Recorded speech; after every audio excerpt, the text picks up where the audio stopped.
Hello. হ্যাঁ, একটু সমস্যা ছিল, খেয়াল করি না, আমি তো ক্লাস নিয়েছিলাম। এখন দেখেন, আমাদের আসলে অষ্টম অধ্যায়, এটা বাংলাদেশের সরকার ব্যবস্থা, এবং এখান থেকে গত 12টা প্রিলিতে 17টি প্রশ্ন আসছে, এবং এর মধ্যে বিগতর মধ্যে একটা গুরুত্বপূর্ণ কোশ্চেন, বৃহত্তর জেলা কতটি, এটা 17টি, 19টি নাকি 21টি। এখন আমি যেটা বলতেছিলাম যে বৃহত্তর জেলা কতটি, এই প্রশ্নটা আসলে 1947 সালে আমাদের জেলা ছিল 17টি, সেখানে 16টি ছিল দেশভাগের আগে। দেশভাগ যখন হয় তখন সিলেট যুক্ত হয়, আর 19টি জেলা ছিল 1971 সালে। তাহলে এই 17টি থেকে দুটি বেড়েছে, সেই দুটি কি কি, টাঙ্গাইল এবং পটুয়াখালী। টাঙ্গাইল বৃহত্তর ময়মনসিংহের অধীন ছিল, আর পটুয়াখালী বৃহত্তর বরিশালের অংশ ছিল, যেটার নাম তখন ছিল বাকেরগঞ্জ। তো সেক্ষেত্রে 1971 সালে 19টি জেলা থাকলে এটা বৃহত্তর জেলা হবে না। বৃহত্তর জেলা আসলে 17টি। টাঙ্গাইল নিজে বৃহত্তর জেলা না, সেই আরেকটা বৃহত্তর জেলার অংশ ছিল। পটুয়াখালী নিজে বৃহত্তর জেলা না, সে আরেকটা বৃহত্তর জেলার অংশ ছিল। সেক্ষেত্রে যেটা 19টি আপনারা দেখে থাকি সেটা আসলে ভুল, এটা হবে আসলে 17টি। তো এই প্রশ্নটার বিগত 17টা প্রশ্নের মধ্যে একটা কনফিউশন কোশ্চেন। আর একটা হলো যে ইউনিয়ন পরিষদ সংখ্যা, ইউনিয়ন পরিষদ কতটি, ইউনিয়ন পরিষদ কতটি, এখানে 4571টি নাকি 4596টি, এই দুটি নিয়ে কনফিউশন তৈরি হয়। 4571টি হলো এলজিআরডি মিনিস্ট্রির অধীনে, এলজিআরডি মন্ত্রণালয়। এই এলজিআরডি মন্ত্রণালয় বলেছে যে তারা মানে স্থানীয় সরকার ও local government and rural development, স্থানীয় সরকার ও পল্লী উন্নয়ন মন্ত্রণালয়, তারা বলছে 4571টি। 4596টি বলছে 2022 সালে জনশুমারি। 2022 সালে জনশুমারিতে বলা হয়েছে যে আমাদের ইউনিয়ন পরিষদ সংখ্যা 4596টি। এখানে আসলে অপশন দেখে উত্তর করতে হবে। অনেক সময় দেখা যাবে যে এইটা অপশনে নাই, এটা আছে। দুইটা কখনই অপশনে থাকবে না, থাকলে সেটা উল্লেখ করে দিবে যে জনশুমারি অনুসারে কতটি উপজেলা, কতটি ইউনিয়ন। এখন বিষয় হলো এইটার সিলেবাস কি আছে। এটার সিলেবাস যা আছে সেটা হলো আইন বিভাগ, বিচার বিভাগ, শাসন বিভাগ, আইন বিভাগ, বিচার বিভাগ, শাসন বিভাগ। আছে স্থানীয়, স্থানীয় প্রশাসন ও স্থানীয় সরকার, স্থানীয় সরকার। আরেকটা আছে এখানে যে প্রশাসনিক সংস্কার কমিটি, প্রশাসনিক সংস্কার ও পুনর্বিন্যাস, ও পুনর্বিন্যাস, পুনর্বিন্যাস সম্পর্কে, পুনর্বিন্যাস কমিটি, এইটা একটা আছে। এখন বিষয় হলো যে এই অধ্যায়টা পুরোটাই হলো সরকারের রানিং যে রিফর্ম, এই রানিং রিফর্মসের অধীন, রানিং যে মানে সংস্কারের অধীন, এটা বর্তমান চলমান সংস্কারের অধীন হলো এই বাংলাদেশের সরকার ব্যবস্থা। এই অধ্যায়টা আমরা দেখেছি যে আইন বিভাগ অলরেডি সংস্কার করার জন্য তারা বলে দিছে যে আমাদের এখানে আইন বিভাগের সংস্কার করবে তারা, যে দ্বিকক্ষ বিশিষ্ট আইনসভা করবে। তারপরে বিচার বিভাগ সম্পর্কে আমরা দেখলাম যে বিচারক নিয়োগ এবং বিচারকদের অভিশংসনের জন্য দুইটা কাউন্সিল গঠন করার কথা বলা হয়েছে, একটা সুপ্রিম জুডিশিয়াল কাউন্সিল আর একটা সুপ্রিম জুডিশিয়াল অ্যাপয়েন্টমেন্ট কাউন্সিল। এরপরে শাসন বিভাগে একটা বড় ধরনের সংস্কার আসবে। আমরা দেখতেছি যে শাসন বিভাগে যে বিশেষ করে যে প্রমোশনের বিষয়টা, উপসচিব কারা হবে এবং উপসচিব থেকে 50-50 উপসচিব পদমর্যাদা, যেটা আমলা শ্রেণী, সেখানে 50% থাকবে অ্যাডমিন ক্যাডারের এবং 50% হলো অন্যান্য ক্যাডারের। এই যে একটা প্রস্তাবনা, সেটার একটা দেখছি যে একটা অচলায়ন এখানে আছে। শাসন বিভাগ আর নির্বাহী বিভাগটা সেম, যেটাকে এক্সিকিউটিভ বলা হয়। আর স্থানীয় প্রশাসন এবং স্থানীয় সরকার, এ সম্পর্কে আমরা দেখলাম যে স্থানীয় সরকার সংস্কার কমিশনে যিনি প্রধান তোফায়েল আহমেদ, তিনি একটা প্রস্তাব দিয়েছেন যে বেশ কয়েকটা প্রস্তাব, যে সরকারি চাকরিজীবী হয়ে তারা স্থানীয় সরকার নির্বাচন করতে পারবে। তারপরে হলো স্নাতক ডিগ্রিধারী হতে হবে। তারপরে হলো যে চেয়ারম্যান এবং হলো মেয়র, এদের আসলে এরা নির্বাচিত হবে বেসিক্যালি মেম্বারদের ভোটে, এরা জনগণের ভোটে হবে না। এটা চরম মনে হচ্ছে যে আসলে মানে অনেকটা মৌলিক গণতন্ত্র, যেটা বেসিক ডেমোক্রেসি, এই 1962-তে 59-এ যেটা 1959-এ যেটা ছিল যে আইয়ুব খানের, সেরকমের একটা প্রস্তাব মনে হলো। তবে এখানে প্রস্তাবগুলো একেবারে আমার কাছে ভালো লাগে নাই। কারণ আপনি যিনি ভোটার হওয়ার যোগ্য থাকবেন তিনি আসলে নেতৃত্ব দেওয়ার সুযোগ থাকবেন। এখানে শিক্ষাগত যোগ্যতাটা এটা একটা খুবই বার্ডেন। আসলে এটা কি জনপ্রিয়, এবং আমাদের কাছে মনে হয় যে শিক্ষাগত যোগ্যতাটা খুব বেশি ইম্পর্ট্যান্ট। কারণ এখানে জনকল্যাণে যে সম্পৃক্ত, সব ইসলাম শিক্ষার মূল কথাই হলো জনকল্যাণ। জনকল্যাণে যে শাখ থাকবে সেটা সে সনদধারী নাও হতে পারে, সনদধারী থাকতেও পারে। এটা আসলে সনদের ব্যাপারটা আনাটা খুবই আমার মনে হচ্ছে যে একটা ছাত্রদের একটা প্রেশারে এটা যুক্ত করা হয়েছে। এটা একটা মানে মানে জনপ্রিয় একটা প্রস্তাব, কিন্তু খুবই অহেতুক একটা প্রস্তাব, এবং এটা কখনোই মানা যায় না যে একটা এক দেশের নাগরিককে আপনি শিক্ষা সনদ নাই সেই জন্য সে জনগণের নেতা হতে পারবে না, এটা হতে পারে না। এটা পৃথিবীর কোথাও নাই, আছে বলে আমি আমার জানা নাই। কোথাও আছে বলে আমি কয়েকটা ঘাটছি, কিন্তু এটা দেখে আমি কয়েকটা দেশের ইলেকশন সিস্টেম দেখছি, সেখানে কিন্তু আসলে এডুকেশন কোয়ালিফিকেশন সম্পর্কে লেখা নাই। তো এরকম হলো পৃথিবীতে অনেক মুচি, অনেক এইটা সেটা, তারা কিন্তু সরকার প্রধান হইতেন না বা বড় বড় নেতা হইতেন না। সো এখানে আসলে জনকল্যাণের সম্পৃক্ততার বিষয়। এরপরে হলো যে চেয়ারম্যান এবং মেয়র, এটা আমাদের প্রেক্ষাপটে এটা কখনোই মানে যেটাকে বলে যে পেসিভ যে ভোট বা পরোক্ষ ভোট, এই পরোক্ষ ভোটটা এখানে আসলে যৌক্তিক না। আমাদের পরোক্ষ ভোট বাংলাদেশের দুইটা জায়গায় পরোক্ষ ভোট হয়। একটা হলো পরোক্ষ ভোট মানে হলো যে যারা নির্বাচিত প্রতিনিধি তারা ভোট দিয়ে বানায়। অর্থাৎ বাংলাদেশে পরোক্ষ ভোট হয় দুটি ক্ষেত্রে বর্তমানে। পরোক্ষ ভোট পরোক্ষ ভোট হয় দুটি ক্ষেত্রে। এক, প্রেসিডেন্ট নির্বাচন, আর একটা হলো জেলা পরিষদ। এখানে নির্বাচিত প্রতিনিধিগণ ভোট দেয়। জেলা পরিষদে ভোট দেয় স্থানীয় সরকারের যারা নির্বাচিত প্রতিনিধি, তারা ভোট দেয় জেলা পরিষদে। আর আহ, সরাসরি যারা আইনসভার সদস্য, এমপি যারা, তারা ভোট দেয় প্রেসিডেন্ট নির্বাচনে। সো এটা হলো পরোক্ষ ভোট, অর্থাৎ জনপ্রতিনিধিদের ভোট পরোক্ষ ভোট এটা হয়। আর ওটা আসলে আরেকটা আছে যে মানে মহিলা এমপি যারা হন তারা হন আসলে একটা আসন থেকে দল থেকে মনোনয়ন হন, এটা পরোক্ষ ভোট না। ওটা রাজনৈতিক দলদের প্রতিনিধি হিসেবে তারা ভোটে অংশগ্রহণ করেন এবং তারা জয়ী হন। তাদের সরাসরি ভোট নাই, এখন থেকে সরাসরি ভোট হবে। সেই অধ্যায়ে আসলে পড়ানোর মতো ব্যবস্থা এখনো তৈরি হয়নি, সত্যি কথা। অষ্টম অধ্যায় নিয়ে পড়ার মতো পরিবেশ এখনো সৃষ্টি হয়নি। আমরা দেখছি গতকালকে একটা তথ্য মানে একটা বড় কলাম আসছে যে প্রধানমন্ত্রীর ক্ষমতা ক্ষমতা সংকুচিত করা হবে, অর্থাৎ প্রধানমন্ত্রীর ক্ষমতা হ্রাস করা হবে, সেজন্য একটা প্রস্তাবনা উঠেছে। এভরিথিং অল আর হলো প্রপোজালস। এখানে কিন্তু এখন পর্যন্ত কনক্রিট কোনো সিদ্ধান্তের মধ্যে আসা হয়নি এবং কনক্রিট কোনো ডিসিশনেও যাচ্ছে না। সেক্ষেত্রে যে কি হচ্ছে আমরা আরও সময় না নিয়ে এটা বলতে পারতেছি না। এটা আসলে পরীক্ষার আগে আগে আমাদের দেখতে হবে যে আসলে সর্বশেষ প্রস্তাবনা কি, বা কোনটি পাস হয়ে গেছে বা কোনটি রিসিভ হয়ে গেছে বা অ্যাকসেপ্ট হয়ে গেছে বাই প্রেসিডেন্ট বা অর্ডিন্যান্স, তখন এটা বলা যাবে। এখানে একটা বিষয় আমরা এইটা দেখতে পারি যে নিকার সম্পর্কে পড়তে পারি। এটা হলো ন্যাশনাল ইমপ্লিমেন্টেশন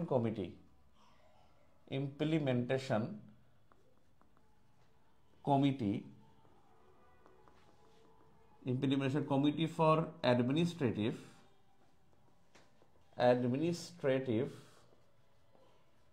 রিফর্মস অথবা রিঅর্গানাইজেশন,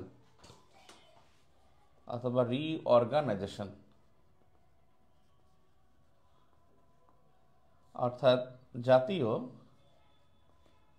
প্রশাসনিক সংস্কার ও পুনর্বিন্যাস কমিটি। এর প্রধান হলো পিএম অথবা হলো চিফ অ্যাডভাইজার বা প্রধান উপদেষ্টা, প্রধানমন্ত্রী বা প্রধান উপদেষ্টা, বর্তমানে প্রধান উপদেষ্টা। আর এর কাজটা কি আসলে? কাজ হলো যে নতুন জেলা, উপজেলা, বিভাগ,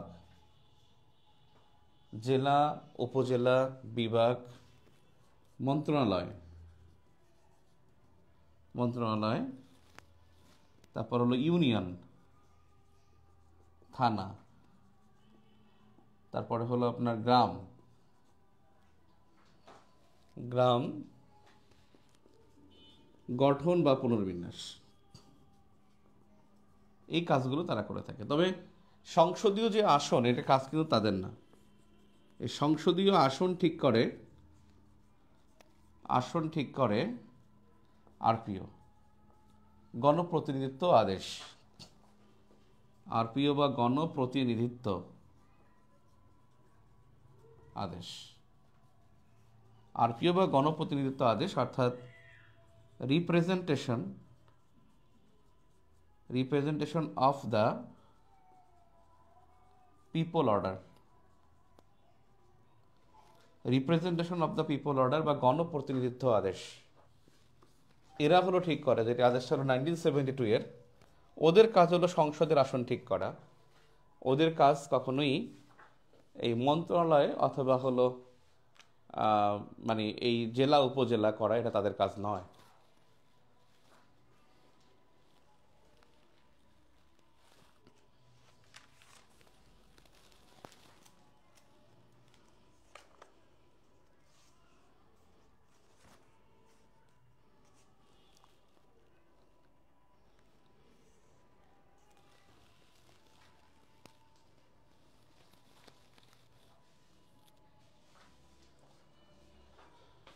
এখানে এই বিষয়টা জরুরি, মানে নিকার ওরা এই কাজটা করে থাকে, নতুন জেলা উপজেলা থানা করে থাকে, এটা নিকারের কাজ। এবং এখানে চিফ অ্যাডভাইজার বা প্রধানমন্ত্রী তিনি সভাপতিত্ব করেন, তিনি এগুলো আসলে ঠিক করবেন। এখন বিষয় হলো যে আমরা যেটা বলতে পারি, এটা আমাদের হলো একটা বড় বিষয়। একটা হলো স্থানীয় সরকার, এটা আমরা বুঝতে পারি না। আর একটা হলো স্থানীয় প্রশাসন। আমি সরকারের 3টা বিভাগ নিয়ে আসলে এক্সিস্টিং পড়ে আসলে লাভও নাই, এই জন্য 3টা নিয়ে আমি একটু পরে, মানে কয়েকদিন পরে কথা বলবো, আরও প্রস্তাব যাক। স্থানীয় সরকার এবং স্থানীয় প্রশাসন, স্থানীয় সরকারের এর স্তর হলো 3টি।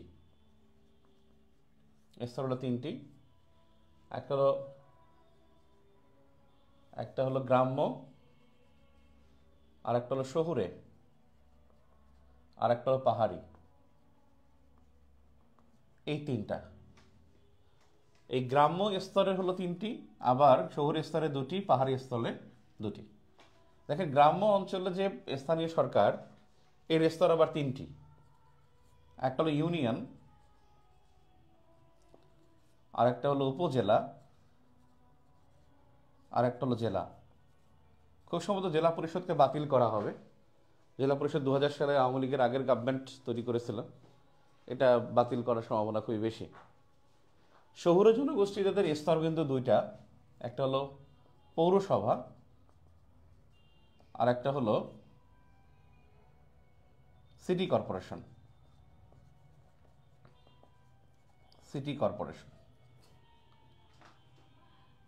এর মধ্যে পাহাড়ি অঞ্চলে আবার 2টি স্তর, একটা পার্বত্য আঞ্চলিক পরিষদ, খ পার্বত্য জেলা স্থানীয় সরকার পরিষদ।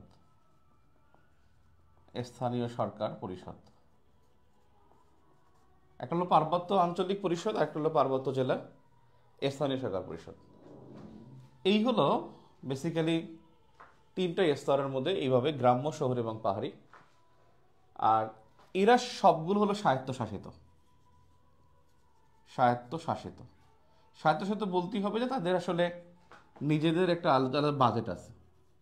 এদের বাজেট হলো গভর্নমেন্ট প্লাস হলো নিজস্ব, অর্থাৎ এদের বাজেটটা হলো নিজস্ব কিছু আয় থাকে।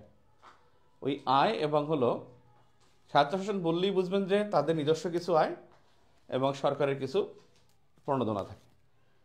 তাদের বাজেটটা হলো গভর্নমেন্ট কিছু প্রণোদনা এবং হলো নিজস্ব কিছু আয়, এই দুটোর মাধ্যমে বাজেটটা পূর্ণ করা হয়। এরা স্বায়ত্তশাসিত, এবং এখানে এরা সবাই স্থানীয় সরকারের মধ্যে অন্তর্ভুক্ত, যেখানে জনপ্রতিনিধি দ্বারা পরিচালিত। জনপ্রতিনিধি দ্বারা পরিচালিত। আর স্থানীয় প্রশাসন যেটা, স্থানীয় প্রশাসনের স্তর হলো তিনটি। প্রশাসন বললে তিনটি। এক হলো উপজেলা প্রশাসন। এই উপজেলা প্রশাসনের যিনি প্রধান থাকেন তিনি হলেন উপজেলা নির্বাহী অফিসার, ইউএনও। 2 নম্বরে জেলা প্রশাসন। এর প্রধান যিনি থাকেন তাকে বলা হন ডেপুটি কমিশনার বা ডিসি। ডেপুটি কমিশনার অথবা ডিসি অথবা ডিএম মানে ডিস্ট্রিক্ট ম্যাজিস্ট্রেট। ডিস্ট্রিক্ট ম্যাজিস্ট্রেট যেটাকে ডিএম বলে, অথবা জেলা প্রশাসক। অনেক 3টা নাম আর কি এটার। জেলা প্রশাসক, জেলা প্রশাসকের নাম 3টা। একটা ডেপুটি কমিশনার বা ডিসি, ডেপুটি কমিশনার মানে হলো ডিসি, আরেকটা হলো ডিস্ট্রিক্ট ম্যাজিস্ট্রেট বা ডিএম, আরেকটা হলো জেলা প্রশাসক। 3 নম্বর বিভাগীয় প্রশাসন। এর প্রধান হলেন বিভাগীয় কমিশনার। বিভাগীয় কমিশনার। এখানে ইউনো যিনি হন তিনি হলেন সিনিয়র সহকারী সচিব পদমর্যাদার। সিনিয়র সহকারী সচিব। ডেপুটি কমিশনার যিনি হলেন তিনি হলেন উপসচিব পদমর্যাদার, উপসচিব। বিভাগীয় কমিশনার যিনি হন তিনি হলেন যুগ্ম সচিব। কিন্তু এখানে দেখা যায় যুগ্ম সচিব র্যাঙ্ক, কিন্তু অনেক সময় এখানে অতিরিক্ত সচিবগণ তারা দায়িত্ব পালন করে থাকেন। কারণ অতিরিক্ত সচিবগণ তারা মনে করেন যে এখানে যুগ্ম সচিব পদমর্যাদার হলেও এটা খুব ভালোভাবে তারা এনজয় করেন, কিন্তু পদমর্যাদা হলো যুগ্ম সচিবের। কিন্তু অনেক অতিরিক্ত সচিবরা এখানে কর্মরত থাকেন। বেসিক্যালি স্থানীয় প্রতিনিধি দ্বারা, জনপ্রতিনিধি দ্বারা পরিচালিত হলো স্থানীয় সরকার, আর স্থানীয় প্রশাসন হলো আমলা শ্রেণী দ্বারা পরিচালিত। আমলা দ্বারা পরিচালিত, আমলা দ্বারা পরিচালিত তারা হলো স্থানীয় প্রশাসন, আর জনপ্রতিনিধি দ্বারা পরিচালিত তারা হলো স্থানীয় সরকার। এটা হলো মূল বিষয় এখানে। আপনারা ঢাকা বিশ্ববিদ্যালয়ের ভর্তি পরীক্ষার প্রশ্ন দেখেছেন, এখানে কিন্তু প্রচুর পরিমাণে, যেটাকে বলা যায় যে প্রচুর পরিমাণে এখানে এই সরকারের বিষয়গুলো এখানে অন্তর্ভুক্ত আছে। আপনারা দেখছেন ডক্টর ইউনূসের 3G তত্ত্ব পরীক্ষা আসছে। এখানে পরীক্ষা আসছিল অন্তর্বর্তীকালীন সরকারের নারী মন্ত্রী কয়জন। এখানে পরীক্ষা আসছে আবু সাঈদের বিষয়। এখানে পরীক্ষা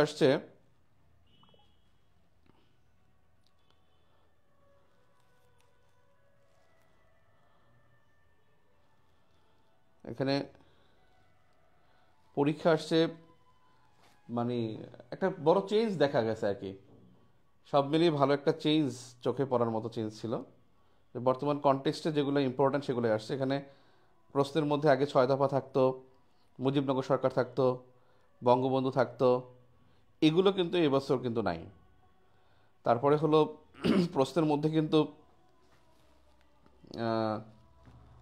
যেটা হলো যে সেখানে কিন্তু বেগম জিয়ার যে ফ্লাইওভার, প্রথম ফ্লাইওভার উদ্বোধন সেটা আছে। যেখানে পদ্মা সেতু নাই, মেট্রো রেল নাই, মেগা প্রজেক্টগুলো কিন্তু নাই। সেজন্যই আসলে আমি 47তমতে আমি যে বই চেঞ্জ করছি, কিছু টপিক ডিলিট করে দিছি। আসলে ওখান থেকে প্রশ্ন আসবে না, সেজন্য কিন্তু ডিলিট করে দেয়া। ভারত বাংলাদেশ সম্পর্ক থেকে সবসময় একটা প্রশ্ন থাকে, এবছর এরকম কোনো প্রশ্ন দেখা যায় না। ভারত বাংলাদেশ সম্পর্ক রিলেটেড প্রশ্ন নাই, তবে ইউএসএ এবং চায়না আছে সবসময়। ইউএসএ, চায়না, ইন্ডিয়া প্রশ্ন থাকে, কিন্তু এবছর ইন্ডিয়া কিন্তু প্রশ্নের মধ্যে ছিল না। তো এখানে আরেকটা বিষয় যে অন্তর্বর্তীকালীন যে সরকার, যে ইন্টারিম গভর্নমেন্ট, এই ইন্টারিম গভর্নমেন্টের একটা ফ্যাক্ট আছে। ইন্টারিম গভর্নমেন্ট, এই ইন্টারিম গভর্নমেন্ট কিন্তু বাংলাদেশে কয়বার আসে দেখেন। বাংলাদেশে অনির্বাচিত মধ্যবর্তী সরকার বা অন্তর্বর্তীকালীন সরকার কতবার আসছে, একটা প্রশ্ন।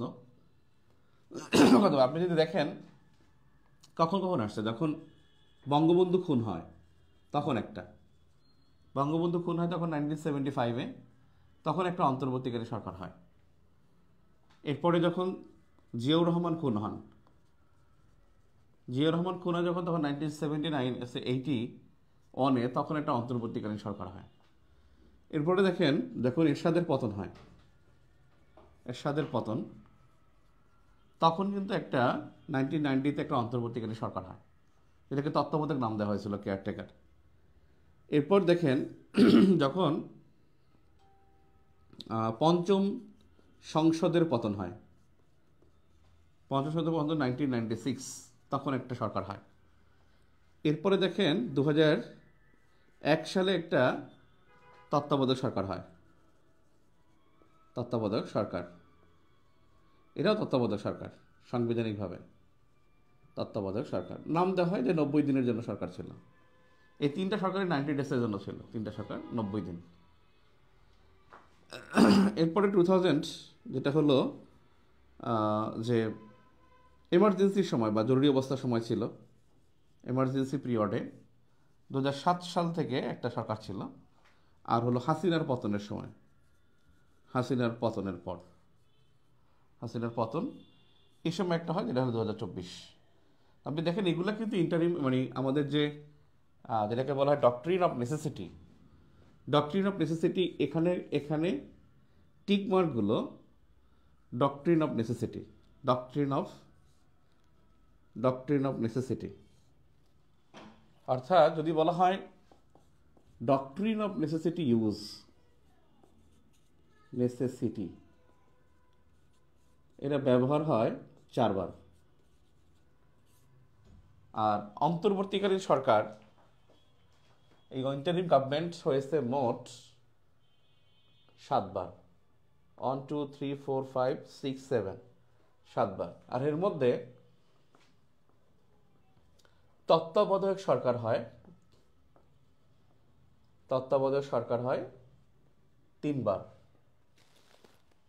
3 বার না, তত্ত্বাবধায়ক সরকার হয়েছে 1 2 3 4, 4 বার।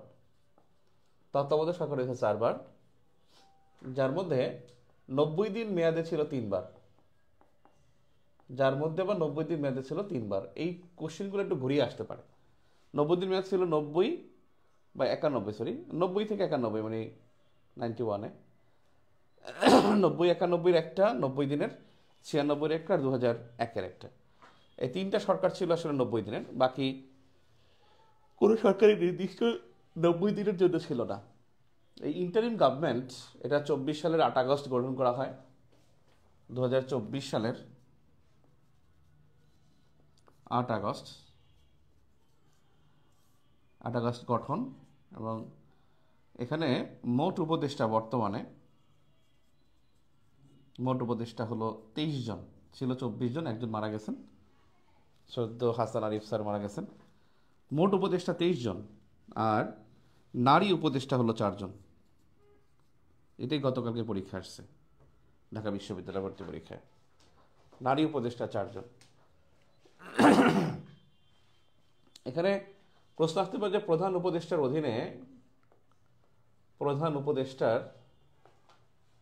অধীনে দপ্তর কতটি বা মন্ত্রণালয় কতটি? দপ্তর বললেই বোঝাবে যে মন্ত্রণালয় কতটি। প্রধান উপদেষ্টার অধীন মন্ত্রণালয় এক সময় ছিল অনেক বেশি, কিন্তু ওনার কাছে মন্ত্রণালয় হলো 6টি, না এখন হলো 5টি মন্ত্রণালয়, 5টি মন্ত্রণালয় এখন। প্রধান উপদেষ্টার অধীনে দপ্তর বা মন্ত্রণালয় কতটি? এখন হলো 5টি, এখন 5টি। জনপ্রশাসন তো মন্ত্রণালয় কেউ করা হয়নি মনে হয়, বেসামরিক বিমানও তো করা হয়েছে মনে হয় না। একটা হলো মন্ত্রী পরিষদ বিভাগ, একটা হলো প্রতিরক্ষা মন্ত্রণালয়, খাদ্য মন্ত্রণালয় ছিল, এটা ছেড়ে দিয়েছে, প্রতিরক্ষা মন্ত্রণালয়, জনপ্রশাসন মন্ত্রণালয়, তারপরে হলো সশস্ত্র বাহিনী বিভাগ, সশস্ত্র বাহিনী বিভাগ। বেসামরিক বিমান কি রাখছে নাকি রাখে নাই? বেসামরিক বিমান, এটা একটু কোশ্চেন মার্ক। 4টি হয় মনে হয়, যদি আমাদের বই যখন বেরোচ্ছে তখন 6টি ছিল, এখন এটা কমে গেছে। যখন বই বেরোছিল তখন বেশি ছিল, একটু চেক করে দেখি।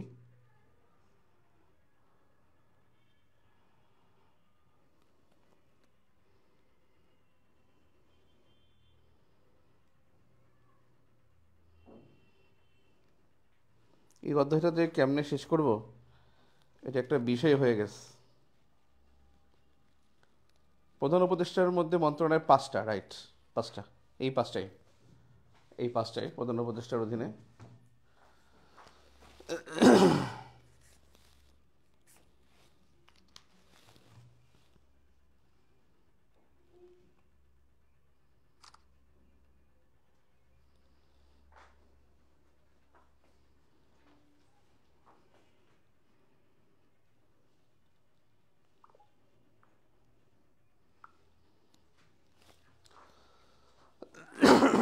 এখানে একটা স্ট্রাকচার আমরা দেখি আসলে, সরকারের স্ট্রাকচারটা কেমন হয়, সরকারটা কে।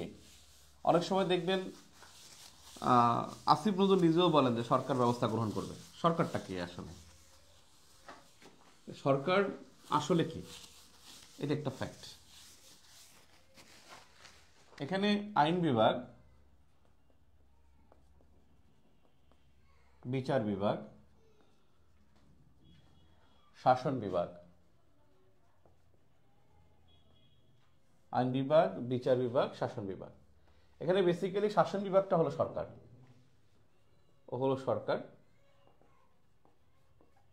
শাসন বিভাগ বা হলো নির্বাহী বিভাগ, ওরা মূলত সরকার। এদেরকে বলা হয় বেসিক্যালি এক্সিকিউটিভ, এরাই এক্সিকিউটিভ। এখানে মানে মন্ত্রী পরিষদ বা ক্যাবিনেট, এইটা হলো সরকার। Only cabinet is government, that is শাসন বিভাগ, নির্বাহী বিভাগ অথবা হলো মন্ত্রী পরিষদ বিভাগ, মানে মন্ত্রী পরিষদ যে ক্যাবিনেট, এরাই মূলত সরকার।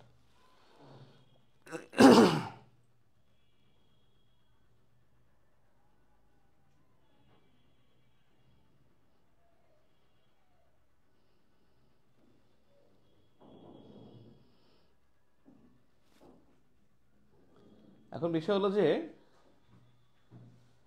এই শাসন বিভাগ যে, এদের কাঠামোটা কি? সচিবালয়, মন্ত্রণালয়।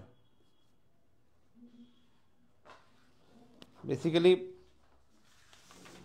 শাসন বিভাগের যারা মানে প্রধান থাকেন, মানে যে স্ট্রাকচার থাকে, সেটা কিন্তু সবার আগে থেকে সচিবালয়, তারপরে মন্ত্রণালয় থাকে।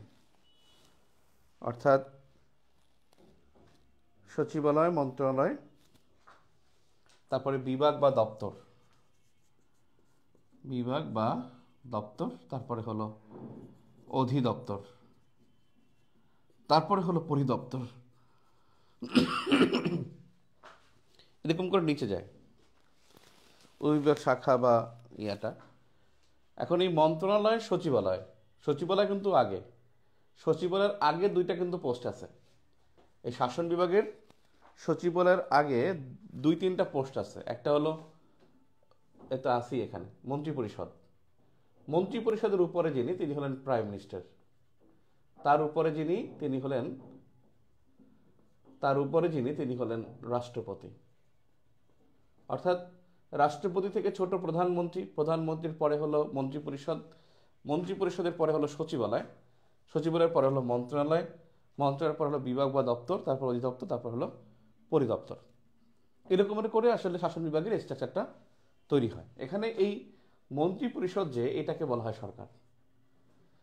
আর এর যে অলংকারিক প্রধান, এর যে মানে যেটাকে বলে যে বর্তমান যে অবস্থায় যে এই মন্ত্রী পরিষদের যিনি অলংকার, তিনি হলেন কিন্তু প্রধানমন্ত্রী, তিনি হলেন সভাপতি। এই মন্ত্রী পরিষদের যিনি সভাপতি, তিনি হলেন প্রাইম মিনিস্টার। এগুলো সংস্কার করার কাজ করতেছে তারা। আর এই শাসন বিভাগ নির্বাহী বিভাগের রাষ্ট্রপতি, নির্বাহী বিভাগের প্রধান, অর্থাৎ এই শাসন বিভাগের নির্বাহী বিভাগের রাষ্ট্রপতি, রাষ্ট্রপতি এবং প্রধানমন্ত্রী দুইটার মধ্যে পার্থক্য হলো রাষ্ট্রপতি হলো নির্বাহী বিভাগের প্রধান, নির্বাহী বিভাগের প্রধান, আর প্রধানমন্ত্রী হলো তার নামে নির্বাহী ক্ষমতা প্রযুক্ত হয়, তার নামে নির্বাহী ক্ষমতা প্রযুক্ত হয়। তাহলে কার নামে নির্বাহী ক্ষমতা প্রযুক্ত হয়? প্রধানমন্ত্রীর নামে। আর রাষ্ট্রপতি হলো নির্বাহী বিভাগের প্রধান, তিনি হলেন নির্বাহী বিভাগের প্রধান, আর প্রধানমন্ত্রীর নামে নির্বাহী ক্ষমতা প্রযুক্ত হয়। এই বাক্যটা কিন্তু খুবই ইম্পর্ট্যান্ট।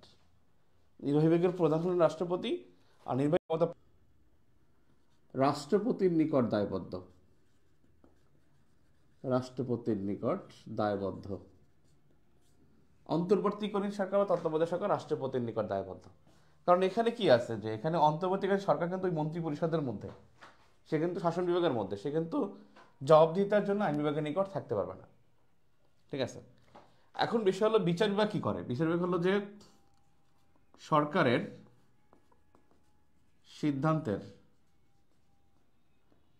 সিদ্ধান্তের ও গণতন্ত্রের রক্ষা কবচ, রক্ষা কবচ। সে হলো মানে আইনের ব্যাখ্যা প্রদান করে। আইনের ব্যাখ্যা প্রদান করে হলো বিচার বিভাগ, এবং সরকারের সিদ্ধান্তের গণতন্ত্রের অন্যতম রক্ষা কবচ সে হলো বিচার বিভাগ। ইন্নালিল্লাহ, সি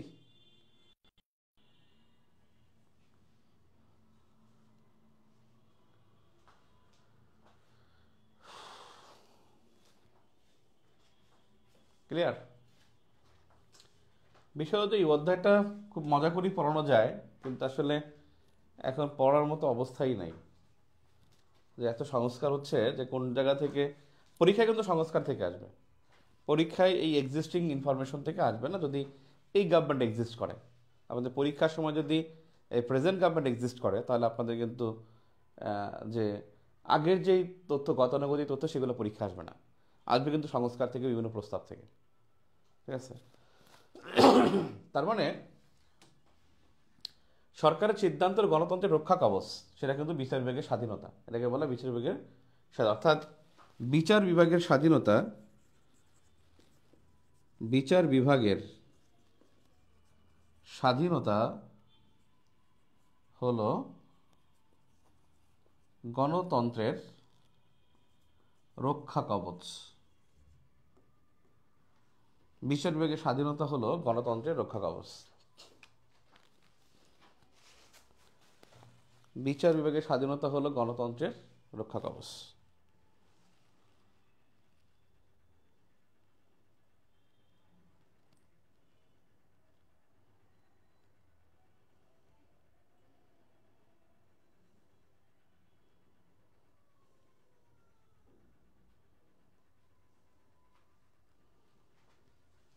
ক্লিয়ার। আমাদের বর্তমানে সচিবালয় আছে কিন্তু 5টা, সচিবালয় 4টি আছে। আরেকটা বললাম না লাস্ট ক্লাসে, যে একটি হবে, সেটা হলো বিচার বিভাগীয় সচিবালয়, বিচার বিভাগীয় সচিবালয়। তাহলে সচিবালয় আছে হলো 4টি, আরও একটি হবে। মন্ত্রণালয়, আমাদের মন্ত্রীর পদমর্যাদা এখন আছেন 24 জন, কিন্তু মন্ত্রণালয় কিন্তু আমাদের মন্ত্রণালয়ের সংখ্যা কিন্তু অনেক বেশি। আমাদের মন্ত্রণালয় হলো 43টি মন্ত্রণালয়, 43টি মন্ত্রণালয়। বিভাগ মিলে 58টি, মন্ত্রণালয় প্লাস বিভাগ এই দুইটা মিলে বললে 58টি, আর মন্ত্রণালয় হলো 43টি মন্ত্রণালয়, সেখানে রাষ্ট্রপতির কার্যালয় এবং প্রধানমন্ত্রীর কার্যালয় সহ। তবে এই দুটো না থাকলে 41টি, এই দুটো না থাকলে হবে 41টি, যে প্রধানমন্ত্রী কার্যালয় সহ 43টি, এবং যদি বলা হয় পিএম সহ, যদি না বলে মন্ত্রণালয়, যদি সংক্ষিপ্ত করে মন্ত্রণালয় কয়টি, তাহলে 41টি। যদি বলা হয় যে পিএমও মানে প্রধানমন্ত্রী কার্যালয় প্লাস হলো রাষ্ট্রপতির কার্যালয়, এই রাষ্ট্রপতির কার্যালয় সহ কতটি? তাদের 43টি। আর শুধু বললে মন্ত্রণালয় তাহলে 41টি দেখাবেন। অনলি মিনিস্ট্রি হলো 41, মন্ত্রণালয় প্লাস বিভাগ, মন্ত্রণালয় প্লাস মানে প্রধানমন্ত্রীর কার্যালয় এবং রাষ্ট্রপতির কার্যালয় সহ কতটি সেটা বললে আপনি বলবেন যে তখন বলতে হবে আপনাকে 43টি। আর যদি বলে মন্ত্রণালয় প্লাস বিভাগ কতটি, তাহলে 58টি, 58। আমি ক্লাসে ক্লিয়ার। আর এই বিভাগ বিভিন্ন মন্ত্রণালয়ের একাধিক বিভাগ থাকে, যেমন স্বরাষ্ট্র মন্ত্রণালয় 2টা বিভাগ, অর্থ মন্ত্রণালয় 4টি বিভাগ, তারপরে তথ্য মন্ত্রণালয় 2টি বিভাগ, এরকমের বিভাগ থাকে অনেকগুলো। প্রত্যেকটা বিভাগ সচিবের মর্যাদা থাকে। যেমন অর্থ মন্ত্রণালয়ের সচিব কিন্তু 4 জন, অর্থ মন্ত্রণালয় কিন্তু অর্থ সচিব একজন না, অর্থ মন্ত্রণালয়ের সচিব কিন্তু 4 জন। একজন হলো আপনার অভ্যন্তরীণ সম্পদ বিভাগের, একজন হলেন বহির সম্পদ বিভাগের, একজন হলেন আপনার অর্থনৈতিক সম্পর্ক বিভাগের, আরেকজন আর্থিক প্রতিষ্ঠান বিভাগের। এরকমের 4টা বিভাগে 4 জন সচিব থাকে, প্রত্যেকটা বিভাগে একজন করে সচিব থাকবেন। এই অধিদপ্তরের যে প্রধান তাকে বলা হয় মহাপরিচালক, মহাপরিচালক বা ডিজি। এবং এখানে সাধারণত কিছু কিছু অধিদপ্তরকে বলা হয় গ্রেড অন। যেমন আমাদের খাদ্যের যে অধিদপ্তরের যে প্রধান তাকে গ্রেড অন বলা হয়, অর্থাৎ সচিব পদমর্যাদার যে তিনি এখানে মহাপরিচালক হন। সাধারণত গ্রেড অন যদি থাকে তাহলে হলো সে সচিব পদমর্যাদার হবে, গ্রেড অন যদি না থাকে তাহলে সে হবে অতিরিক্ত সচিব। অর্থাৎ মহাপরিচালক যিনি হন তিনি কিন্তু একজন অতিরিক্ত সচিব পদমর্যাদার হন, অতিরিক্ত সচিব। যদি গ্রেড অন লেখা থাকে তাহলে সচিব থাকবেন, কিন্তু মহাপরিচালক মানেই অতিরিক্ত সচিব এখানে প্রধান থাকেন। পরিদপ্তর এই পরিদপ্তরে যিনি প্রধান থাকেন তিনি একজন উপসচিব র্যাঙ্কের। পরিদপ্তরের প্রধান থাকেন একজন উপসচিব, যুগ্ম সচিবও না, এখানে থাকেন একজন অতিরিক্ত মানে উপসচিব। অর্থাৎ পরিদপ্তরের প্রধান উপসচিব, ওই দপ্তরের প্রধান হলেন মহাপরিচালক। আর যদি শাখা বলে শাখা, তাহলে এটা সিনিয়র সহকারী সচিবের শাখা হবে বা সহকারী সচিব এই পদমর্যাদা হবে। ক্লিয়ার? এখন আমাদের যে মানে একটা বিষয় আছে সিভিল সার্ভিস যে পোস্টটা, এই সিভিল সার্ভিস নিয়ে আপনার কিছু তথ্য জানতে হবে। সিভিল সার্ভিসে কাজটা কি, সিভিল সার্ভিস কি করবে?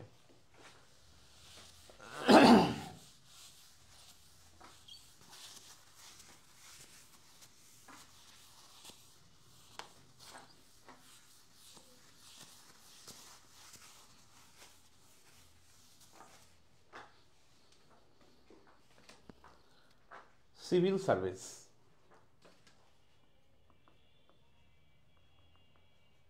সার্ভিস মানে বেসামরিক সেবা, বেসামরিক কর্মকর্তারা তারা সিভিল সার্ভিসে যোগ দেবেন এবং এর একটা পরীক্ষা দিয়ে আসে, তার নাম বিসিএস। এই বিসিএস এ ক্যাডার পোস্ট, এই ক্যাডার পোস্ট হলো 26টা। বিসিএস এ ক্যাডার পোস্ট 26টা, তার মধ্যে জেনারেল ক্যাডার বেশি আর পোস্ট কম, মানে প্রফেশনাল ক্যাডার কম। অর্থাৎ সাধারণ ক্যাডার হলো 14টি সাধারণ ক্যাডার বা জেনারেল ক্যাডার, আর 12টি হলো প্রফেশনাল ক্যাডার, আর সাধারণ ক্যাডার হলো 14টি। মানে বাংলাদেশ বিসিএস মানে কিন্তু বাংলাদেশ সিভিল সার্ভিস। এর আগে যারা ছিল তাদেরকে বলা হতো সিএসপি কর্মকর্তা, মানে সিভিল সার্ভিস অফ পাকিস্তান। এর আগে যারা ছিল বাংলাদেশ স্বাধীন হওয়ার আগে, এটা পিএসসি বলে অনেকে, আসলে পিএসসি না, ওটা ছিল সিএসপি মানে সিভিল সার্ভিস অফ পাকিস্তান। 1947 থেকে 1971 পর্যন্ত এটা ছিল। আর ইন্ডিয়াতে অনেক আগে থেকেই আছে। এই সিএসপি ক্যাডার হলো 1947-এ চালু হয়, আর বিসিএস চালু হয় 1972-তে। আর সিএসপি এটা চালু হয় আপনার 1947-এ। আর আইসিএস যেটা এর আগে যেটা ছিল তার নাম ছিল আইসিএস ছিল 1861 সালে শুরু হয়। ইন্ডিয়ান সিভিল সার্ভিস এখনও তাদের নাম এটা, তবে এদের ফরেন সার্ভিসটা আলাদা করে হয়, আইপিএস আলাদা করে হয়। ইন্ডিয়ান পুলিশ সার্ভিস আর ইন্ডিয়ান ফরেন সার্ভিস আইএফএস এবং আইসিএস, এটা মানে আইএফএস, ওটা বলে আইএফএস মানে ইন্ডিয়ান ফরেন অ্যাফেয়ার্স সার্ভিস। এটা হলো মানে ইন্ডিয়ান বিষয়, কিন্তু ইন্ডিয়ান আইসিএস এটা 1861 সাল থেকে ছিল। তারও আগে সিসিএস ছিল, ইস্ট ইন্ডিয়া কোম্পানি একটা চালু করেছে সিসিএস 1786। এরও আগে ছিল সিসিএস 1786, 1700 অর্থাৎ সেন্ট্রাল সিভিল সার্ভিস এরকম একটা নাম ছিল। তো সেটা হলো সিসিএস, এটা ছিল 1786। এরপর 1861 হয়েছে আইসিএস, 1947 সালে পাকিস্তানে ছিল সিএসপি, আর 1972 সালে বাংলাদেশ হয়েছে বিসিএস। এই বাংলাদেশ সিভিল সার্ভিস এটার জন্য যে দেখভাল করে, যে বিসিএস এই দেখভাল করে হলো public service, Bangladesh public service commission. এই পাবলিক সার্ভিস কমিশন 8 এপ্রিল 1972 প্রতিষ্ঠা হয়, 1972 প্রতিষ্ঠা হয়। এবং প্রতিষ্ঠাকালে কিন্তু বলা হয় যে দুটি সিভিল সার্ভিস হবে, মানে দুটি পাবলিক সার্ভিস কমিশন হবে। এবং এখানে প্রতিষ্ঠাকালে দুটি পাবলিক সার্ভিস কথা বলা হয়, দুটি পিএসসি গঠনের কথা বলা হয়, মানে এখানে দুটি বলছে কেন, একটা হলো ক্যাডার দেখবে আর একটা নন ক্যাডার দেখবে। দেখেন যে পাবলিক সার্ভিস নন ক্যাডার আলাদা আলাদা হবে, কিন্তু এখন পর্যন্ত তারা আলাদা করতে পারেনি, এবং টুটিল এটা আলাদা হয়নি। এবং এটা নিয়ে কিন্তু খুব আলোচনা, যে মাঝে মাঝে আলোচনা হয় যে হবে হবে, সেটা হয়নি। আরেকটা বিষয় হলো এখানে সদস্য কয়জন হবে, মানে সদস্য হবেন কিন্তু 21 জন, সর্বোচ্চ সদস্য। পাবলিক সার্ভিস কমিশনের সর্বোচ্চ সদস্য হবে 21 জন, এবং এখানে অর্ধেকের বেশি ভোটে এখানে কোরাম পাস হবে।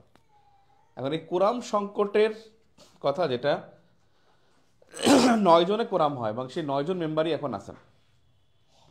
9 জনের মেম্বার হয়, অর্থাৎ 9 জন হলো যে 7 ভাগের 3 ভাগ, 7 ভাগের 3 ভাগ, এই 3 ভাগ উপস্থিত থাকলে সেটা কোরাম হয়। এবং 3 7 21, 21 জনের মধ্যে 9 জন থাকলে সেখানে কোরাম হয়। এই জন্য কোরাম অনুসারে তারা সিদ্ধান্ত গ্রহণ করতে পারতেছে।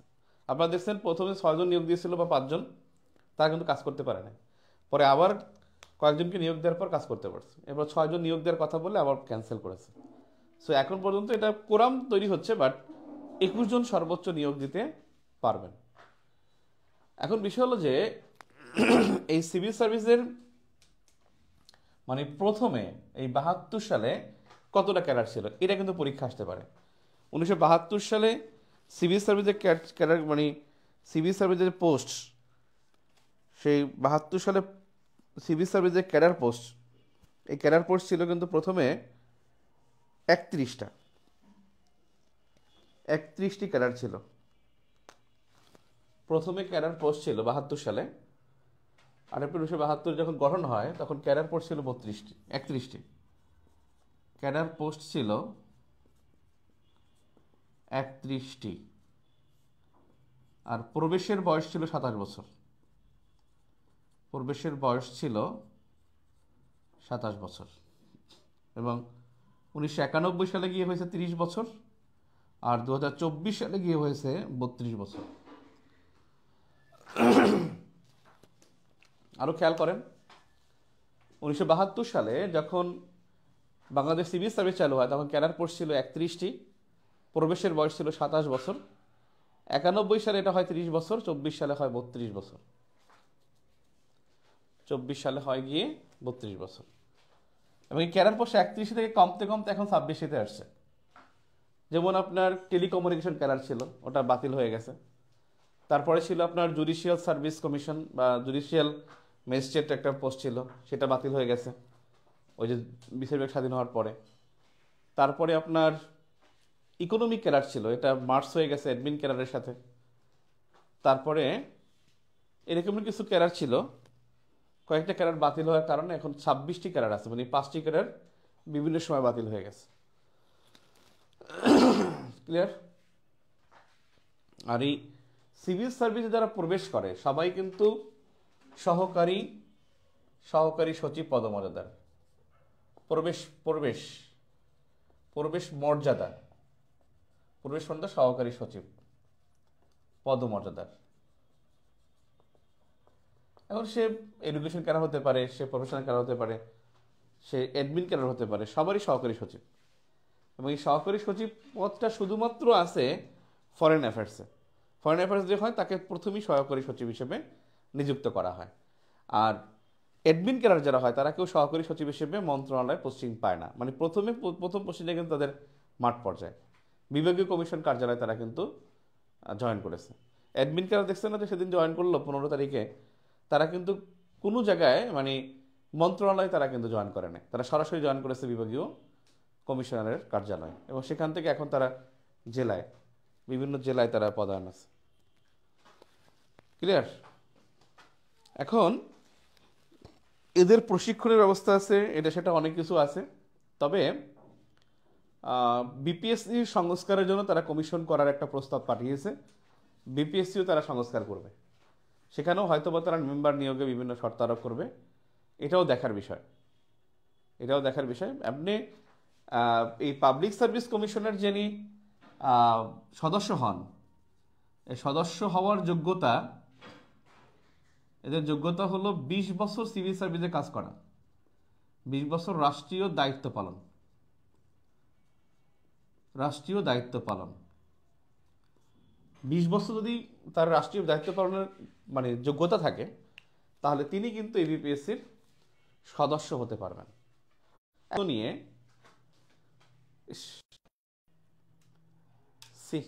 মেজাজটা যা লাগে, তো বাজে একটা অবস্থা।